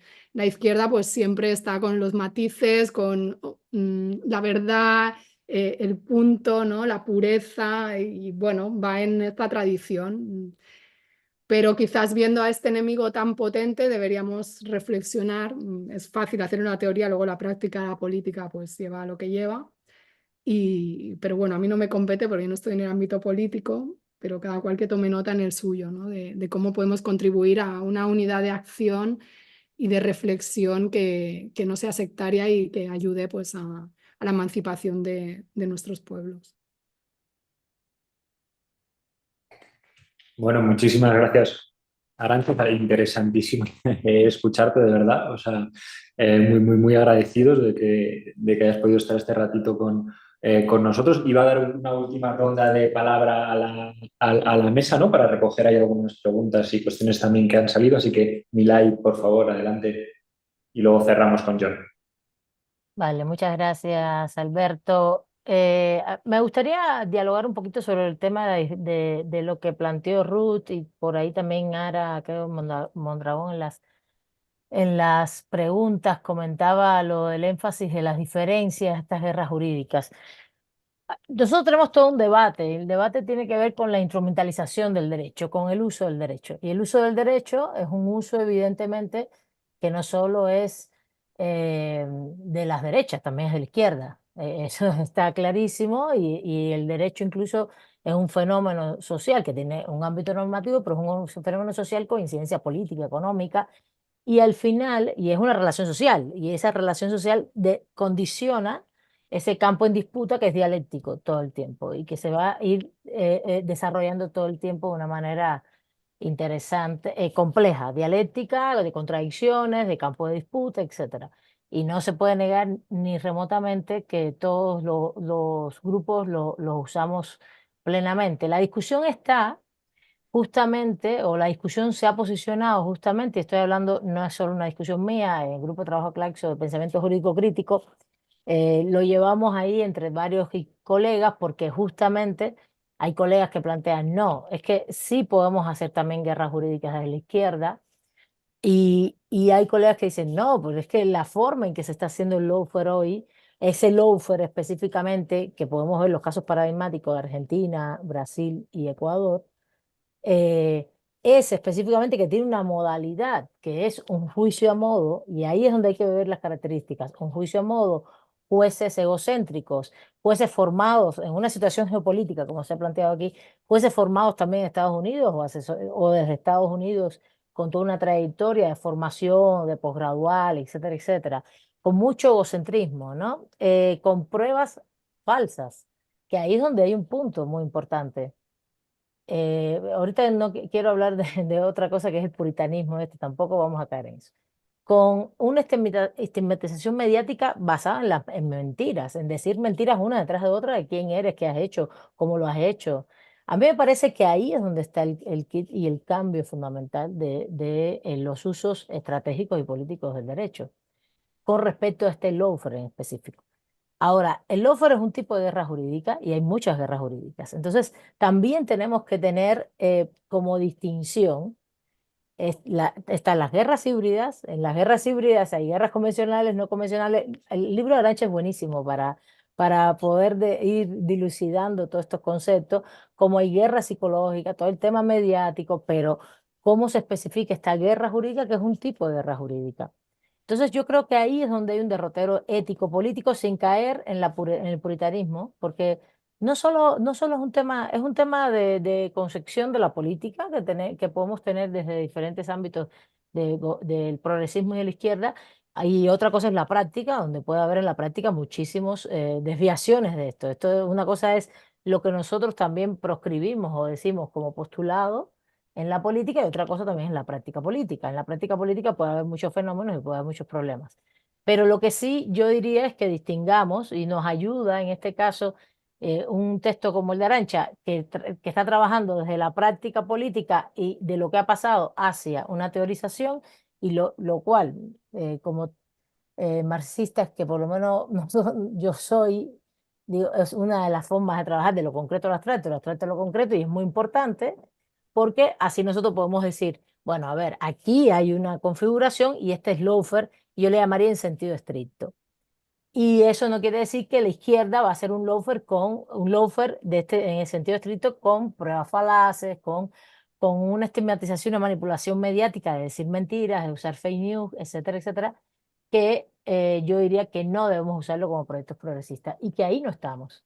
Ah, que vamos a usar el derecho como guerra jurídica, claro. ¿Cómo le vamos a dar el derecho a la derecha? Y ahí lo conecto con la pregunta de Josafat y el Poder Judicial tan conservado, creo que fue él. Y la verdad, les voy a decir una cosa, los poderes judiciales tienen una naturaleza no solo actual, histórica, genealógica de nacimiento de ser un poder contramayoritario. Estamos hablando del Poder Judicial en el campo de la democracia representativa liberal. Luego, entonces hay una historia política, tenemos que verla. ¿Y cuál es la historia? Una historia conservadora. Como decía John, hoy tenemos una jueza que se declara, yo me declaro la jueza del pueblo. Tenemos una, pero en la historia del pueblo mexicano, ¿cuánto esto ha sido, John? ¿Qué pasa? No, es que es nunca. Y así en muchos de en casi todos los países. Entonces, realmente, perdón, estoy hablando de democracias representativas liberales, no estoy hablando de otro tipo de democracias, que no hay una sola democracia también. Entonces, evidentemente, un poder conservador que es contramayoritario, luego entonces, eso sí tiene toda una explicación política del contramayoritario, porque entonces para que las minorías no sean oprimidas por las mayorías, perdón, pero ¿quién es la minoría? La minoría es el poder económico. Y las mayorías somos nosotros, las poblaciones. Esa es la minoría que ha sido protegida por los poderes judiciales. En esa naturaleza, que no solo es histórica, sino también de práctica política, es donde se ubica también este fenómeno del lawfare, vamos a llamarle en sentido estricto, que es como le quiero decir. Y realmente, y después un paréntesis, ya con esto voy cerrando, que es el tema de ampliar el concepto de guerras jurídicas. Guerras jurídicas, no solo por los usos de diferentes ámbitos, hay mucho uso del derecho de manera alternativa, hay muchas también ya definiciones con respecto a esto, también trabajados desde la práctica sociojurídica en nuestros pueblos, comunidades indígenas. En América Latina esto ha sido una constante en los últimos, sobre todo, 30 años, donde los pueblos han usado el derecho en función de contener al capital, pero nunca han cambiado el régimen. ¿Por qué? Porque no, con el derecho no se puede cambiar un régimen desde el punto de vista de una comunidad, un pueblo indígena puede cambiar, no, eso es imposible. Eso ha sido imposible y se ha visto. Pero que sí se ha usado el derecho y han llegado en el gobierno, como es el caso, por ejemplo, de Venezuela, en el caso de Bolivia, Ecuador, que llegaron gobiernos progresistas con el uso de derecho electoral que se tiene en las democracias liberales, así, y han querido cambiar el mismo gobierno de López Obrador, y han querido cambiar su decursar, y ahí viene el conservadurismo de los poderes judiciales también y también de los usos jurídicos de la derecha, que también lo están haciendo. En este gobierno, yo tengo hecho y eso es un estudio que quiero escribir y que el tiempo nunca nos acompaña. Los deseos y el tiempo no van de la mano. Y es el tema justamente de todas las acciones que se han ocurrido que tiene que ver con las estrategias del uso estratégico del derecho de la izquierda, que lo está usando la derecha, los litigios estratégicos. El otro día lo dijo Claudio X González, vamos a hacer litigio estratégico contra el gobierno de López Obrador. Lo decía así claramente, además con la claridad del concepto de litigio estratégico, y sabemos que uno de los primeros usos de litigio estratégico, y muy tristemente usados en un CIDE que ya no existe, que ha cambiado, y aquí vamos a poner polémica, fue el caso de Arteal, por favor, donde no por formalidades, sacaron de la prisión a personas que habían matado a otros grupos indígenas. Entonces, ¿de qué estamos hablando? De que esto ha sido una constante. Entonces, esto es el derecho es esa dialéctica y ese campo en disputa. Y entonces, en este gobierno no solamente ha sido un posicionamiento incluso de la derecha de hacer amparos contra la soberanía energética, por eso el tema de los recursos naturales, ley de industria eléctrica, ley de hidrocarburos, y el Poder Judicial ahora coadyuvando en todo este posicionamiento, lo de los aeropuertos, el aeropuerto que mencionó yo, el Tren Maya, pero también el INE. Y lo tengo que decir y lo voy a decir porque el INE no solo tenía un posicionamiento de cambiar criterios de interpretación, y lo tenemos ahí publicado en la revista Memoria, lo pueden ver, cómo vimos todos los casos y fuimos viendo cómo cambiaron los criterios de interpretación y usaron argumentos que jamás habían usado cuando las situaciones habían sido similares en otros gobiernos. Igual está haciendo el Poder Judicial. Cambiar criterios de interpretación y usar argumentos para invalidar leyes del legislativo cuando jamás han usado estos, cuando han ocurrido las mismas situaciones en otros gobiernos o no han ocurrido y lo han hecho bajo el amparo de la ley. Entonces es una guerra jurídica que tiene otras tonalidades, otras formas, y que también tenemos que dilucidarlas y definirlas y desmenuzarlas para tener claridad de todas las situaciones que van a ir dando. Yo le llamo a esto, incluso hay algunas de estas situaciones que no son solo dentro del Poder Judicial, sino dentro de las administraciones, que eso no ha ocurrido en este caso, sino en el neoliberalismo, que hay otro ejemplo que es el desvío de poder. No lo voy a conceptualizar acá porque el desvío de poder administrativo es otra forma de hacer jurídicamente una dominación del derecho que, no, que es legal, pero al final es para fines privados. Son varias conceptualizaciones que hay. Yo creo que más que estamos hablando de teoría, estamos hablando de la práctica sociojurídica de dominación y también de tratar de transformar la realidad y contener al capital desde los movimientos sociales y las luchas. Y yo creo que sí, que hay que hacer una reforma del Poder Judicial, creo que hay que hacer una reforma incluso de la administración pública también, y pensar una forma de administración pública diferente en nuestros gobiernos. Como en un momento determinado se puede ver en la Constitución de Venezuela que hay 5 poderes, no 3, por ejemplo. Cuestionar esta falacia de la división de poderes histórica que nunca ha sido, porque al final el poder es dominante y prácticos. Entonces, entender que podemos hacer 5 poderes como un poder ciudadano y qué niveles de control podemos hacer, de control popular, de democracia popular. Y bueno, y con esto cerrar un poco y no sé si dilucidé o complejicé más las cosas, pero hay muchas aristas por las cuales podemos seguir trabajando y coadyuvando en el activismo político y jurídico, que es al final lo que también a lo que nos dedicamos más allá de la academia para lograr procesos de transformación, porque en esto no vamos, en esto vamos a tener trabajo siempre y además tampoco vamos a parar porque, porque las derechas sean más fuertes o menos fuertes. Muchas gracias. Y gracias, Arancha y John, te agradezco mucho, y a los compañeros. Muchísimas gracias, Melay. Súper sugerente también esta segunda intervención. Le dejo paso a John para que haga ya la última intervención de cierre. Muchas gracias, Alberto. Colegas, seré breve, ya está alargado la mesa. Pues solo insistir en el punto de que si vamos a usar la palabra guerra, necesariamente tiene que ser bidireccional y relacional, ¿no? Creo que no podemos usar la palabra guerra unidireccionalmente, ¿no? No se le hace la guerra solamente de un lado a otro, aunque sí, claro, se puede hacer la guerra de A a B, pero necesariamente estamos hablando de un conflicto en que B también, pues por lo menos está resistiendo, también está haciendo la guerra. Si no, es una invasión, es un colonialismo, es un imperialismo, pero si vamos a usar la palabra guerra, sí necesitamos tener necesariamente de todos lados. Y cómo defender las estrategias jurídicas de izquierda sin fetichizar el Estado burgués, pues, o el legalismo burgués. Eso es la gran pregunta. No lo he investigado a fondo, pero tengo un artículo reciente sobre el cardenismo, ¿no? Sobre el sexenio cardenismo, que intenta abrir una reflexión al respecto, que cuando llega Lázaro Cárdenas 34-40, su discurso era absolutamente legalista, ¿no? Porque lo que él estaba haciendo era defender la Constitución revolucionaria de 17 y 18 en contra de la contrarrevolución del callismo, ¿no? O sea, él lo nombran como continuidad de la contrarrevolución callista, bueno, que también tenía continuidad revolucionaria, pero en estos términos centrales de derechos económicos y sociales, socialismo.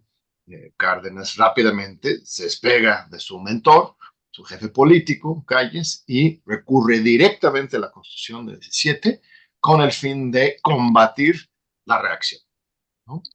Entonces, no conozco suficientemente bien los casos de Ecuador, Venezuela y Bolivia en la práctica, o conozco bien las constituciones, ¿no? He estudiado un poco sobre la implementación del poder ciudadano en Ecuador, que me parece fascinante, pero hasta qué punto desde el Poder Judicial en esos países se está articulando una vanguardia de transformación, o hasta qué punto el Poder Judicial o estos otros poderes ciudadanos electorales en Ecuador, Venezuela y Bolivia están respaldando una iniciativa que termina siendo al final de cuentas del Ejecutivo, ¿no?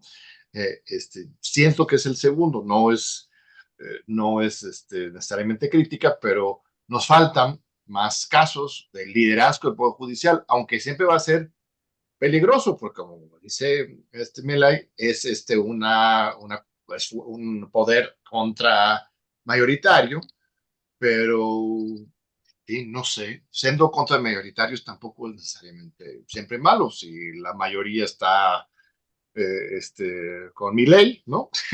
En fin, o sea, regresar a las viejas discusiones sobre la guerrilla, sobre el foquismo, en fin, no sé, el tema del Corte Penal Internacional, esto de poner a Netanyahu en el banquillo de los acusados, es simplemente lavarse la cara del liberalismo burgués, del legalismo, ¿no? O realmente sí implica algún cambio de fondo, ¿no?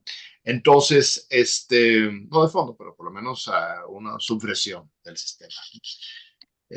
Pues muchas gracias, colegas. Ahí lo dejamos. Muchas gracias, Arantxa. Ojalá que vengas de nuevo presencialmente a la UNAM. Estás invitadísima y hagamos algo con el CIDE. En fin, un privilegio como siempre. Un fuerte abrazo. No, yo quería, si puedo, agradecer finalmente, porque bueno, el honor es mío y he tomado muchas notas. Quiero leer ya ese artículo del cardenismo, quiero leer también este análisis sobre el caso de Jorge Glass y lo que va a escribir Milei también. Y bueno, seguirles la pista a lo que están haciendo ahí en el CIDE, que sé que hay un grupo emergente tratando de hacer cosas distintas. Y bueno, Alberto lo conozco además personalmente, he trabajado con él, esto no lo he dicho, pero trabajamos juntos en la Pompeu Fabra hace unos años y me consta de su seriedad y de su capacidad, entonces estoy seguro que es una grandísima aportación al CIDE y al equipo que ya integra Ruth y Josafat y otros compañeros. Bueno, muchísimas gracias, Arantxa, por estas palabras tan bonitas. Muchísimas gracias a Milei, a John, ¿no? O sea, creo que hemos visto, ¿no? De este tema que nos convocaba el Lawfare, la necesidad que obliga, ¿no? De hablar de temas profundos y estructurales y la cantidad de problemas, ¿no? Los que nos lleva a tener que discutir. Así que nada, yo por mi parte también un saludo, le doy a Ruth para que cierre, ya que ha sido ella la que ha organizado y gracias a la cual hemos podido estar aquí No, pues sentados conversando. nada, muchas gracias a Arantxa, Milei, John. Sé que tienen muchísimas ocupaciones, que además estamos a 8 horas de diferencia con España, pero agradezco muchísimo, de verdad, tu presencia aquí en esta presentación, en el marco de los trabajos que estamos realizando justo en la División de Estudios Multidisciplinarios acá en el CIDE. Y pues nada, igual la invitación abierta para cuando ustedes venir a México, pues las puertas acá de nuestra división y del CIDE están abiertas para ti, por supuesto para Milei y para John, que siempre atienden de manera muy generosa nuestras invitaciones y llamados. Gracias también a las personas que estuvieron siguiéndonos en las redes sociales y a las que más tarde se conectarán a escuchar en tiempo diferido esta presentación. Y gracias, por supuesto, Alberto, por haber moderado la mesa. Y también a nuestro equipo técnico y pues nada, hasta luego, buenas tardes. Muchas gracias. Gusto verles, aunque sea virtual. Un abrazo. Nos vemos pronto, colegas. Muchas gracias. Un beso. Ya Gracias, tenemos un John. momento ahí, ya. Gracias. Democracia, Poder Judicial, hay que meter. Sí, hay que hacerlo, Muy, Dale, un muy abrazo. importante. Nos Un vemos. besito, Bye. Arantxa. Muchos quiero. Gracias. Gracias. Arantxa, dame tu teléfono si puedes. Sí, ¿Usas el pero no WhatsApp?